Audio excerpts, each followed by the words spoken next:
visions through my dreams, seeing myself swimming in the universe. My ancestors gave me gifts to read cards, predict and heal. My name is Daphne, but spirit calls me Babylon. Angels communicate through numbers. Intuition is so deep. The gift I fully embrace within.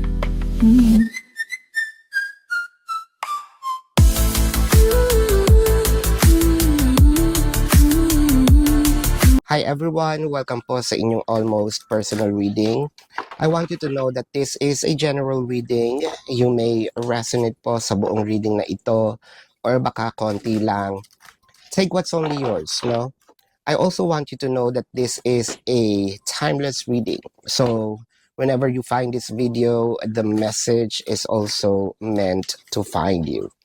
So, tingnan natin yung mga nangyayari sa paligid. Witch of Pentacles, the Eight of Pentacles, and the Devil card.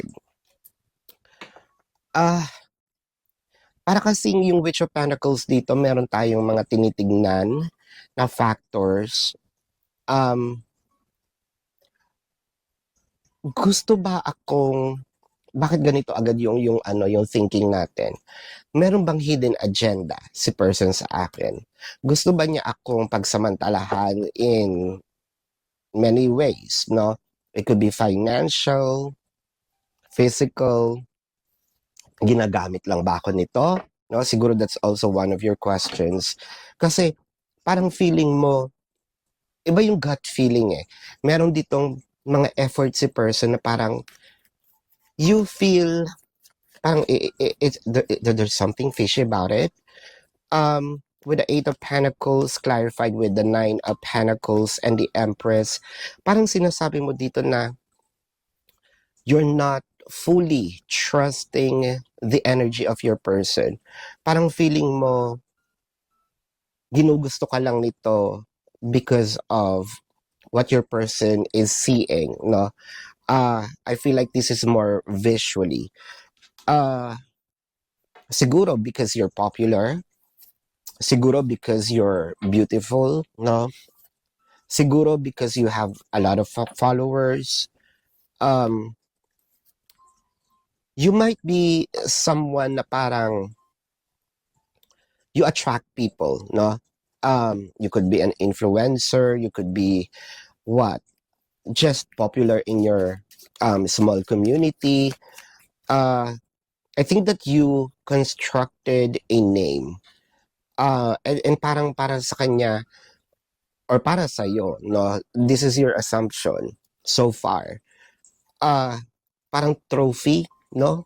Gusto ba akong makuha nito for the sake of the popularity as well, with the Eight of Pentacles and the Three of Swords.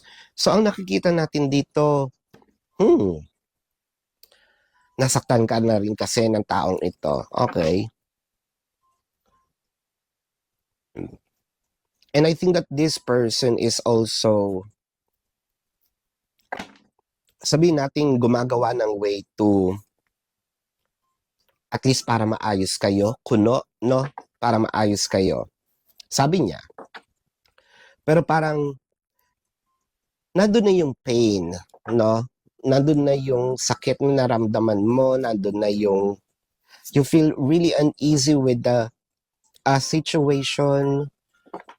Siguro, no? Talagang mabigat ang ginawa nitong taong sa'yo kasi parang napaiyak ka niya ng bongga eh.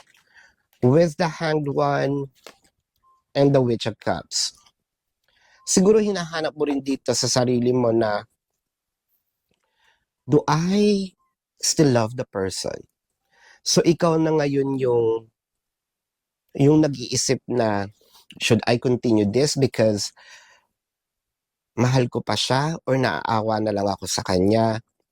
or kailangan na ako mag-focus sa sarili ko and tignan, no, yung mga bagay na ito ba ay ano sa akin, nakakapagpa-improve, no, um, ng aking pagkatao.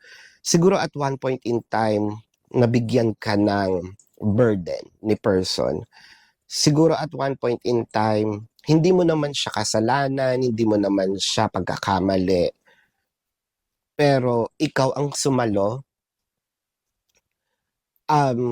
Maybe this happened once or several times. Ngayon parang sinasabi mo sa sarili mo, sandali, pwede bang ako na lang muna, no? Actually, kung ako lang siguro mag-isa, either marami na ako naipon, marami na ako napuntahan, marami na akong, malayo na yung narating ko. So you feel like si person is medyo bad, bad omen sa'yo, no? Parang parang wala siyang binibigay kung hindi pasakit, no? Tapos, pinapaiyak ka pa niya. So, you feel like this is unfair. Pero at the back of your mind, hindi mo rin siya maiwan kasi you already invested, no? You already invested time, effort. With the Queen of Wands and the Moon card. Queen of Wands. Sasabihin natin, kasi Queen of Wands in here, may pagkakataon na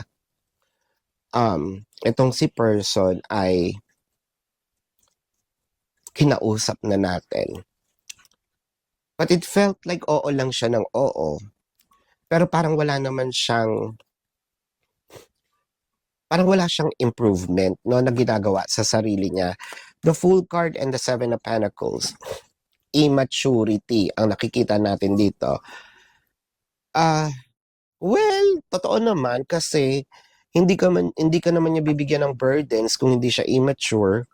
Dapat tinutulungan ka niya, no, sa life. However, parang siya pa nga ang nagiging dahilan. The Lust, the Witch of Wands, and the Crown of Cups. I think meron na tayong plan to get away, to go away, to distance ourselves, no, kay person. Medyo kinokontrol lang natin. Siguro nandito ka sa part na sinasabi mo sa sarili mo, konting-konti na lang. Parang, wag lang to makagawa ng isa pang pagkakamali. I'm totally out of it, no? So, kung sa baga, nanganganib si person dahil nakikita natin sa sarili natin na almost ayaw na natin. Kumbaga, ine-extend na lang natin because of probably awa. Pero ngayon nakikita natin na mas mahal natin yung sarili natin, no? Yeah, this is your reading. Let's check the zodiac sign of your person. Pero bago yan, kung kayo po ay nakaka-resonate, let me know sa comment section. Kung kayo ay may katanungan, sa description box ng video na ito, there is a link. Click the link. You will be routed to my website. Nandun po yung name, number, QR code, amount per question. Take advantage of the 4 questions plus 1 kasi discounted po yun. And if you want to book a private reading, nandun din po siya. Now, let's check the zodiac sign. This can be your person's sun sign or a placement in their chart. Kung hindi lumabas ang zodiac sign ninyo dito, pwede rin po ang inyong placement, no? I'm seeing Pisces, Leo. I'm seeing Sagittarius, Taurus, Aries. Pisces is very dominant. Scorpio, Aries. I'm seeing Virgo, Capricorn, Taurus, Libra. Capricorn is dominant, no? Scorpio, Cancer. This is your reading. Maraming salamat. Love and light. Namaste. See you po sa susunod na readings. Goodbye.